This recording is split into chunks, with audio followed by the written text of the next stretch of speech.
ഒരു സ്ത്രീ തൻ്റെ വിജയം കൈവരിക്കാൻ വേണ്ടി 12 തവണ നിരസിക്കപ്പെടുന്നു.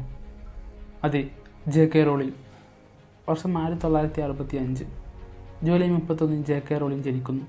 കുട്ടിക്കാലം തൊട്ട് തന്നെ കഥകൾ പറയാൻ വളരെ ഇഷ്ടപ്പെട്ടിരുന്നു. മികച്ച ഒരു കവിയാവുക എന്നതായിരുന്നു തൻ്റെ സ്വപ്നം. എങ്കിൽ പോലും ജീവിത സാഹചര്യങ്ങൾ വളരെ കഠിനമേറിയതായിരുന്നു.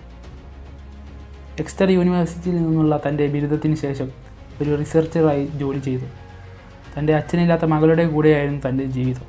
വർഷം 1995 ഹാരി പോട്ടർ തൻ്റെ സ്ക്രിപ്റ്റ് പൂർത്തിയാക്കി 12 പബ്ലിഷേഴ്സിന് അയച്ചു കൊടുക്കുകയും ചെയ്തു. പക്ഷേ ഓരോരുത്തരെ അത് നിരസിക്കുകയായിരുന്നു.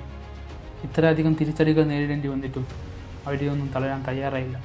ചെറിയ ചെറിയ മാറ്റങ്ങൾ വരുത്തി കൂടുതൽ പബ്ലിഷേഴ്സിന് അയച്ചു കൊടുത്തു. അങ്ങനെ ഇരിക്കുമ്പോഴാണ് ബ്ലൂംസ്ബറി എന്ന ഒരു ചെറിയ publishing company Harry Potter publish ചെയ്യാമെന്ന് സമ്മതിക്കുന്നത്. അതൊരു തുടക്കമായിരുന്നു.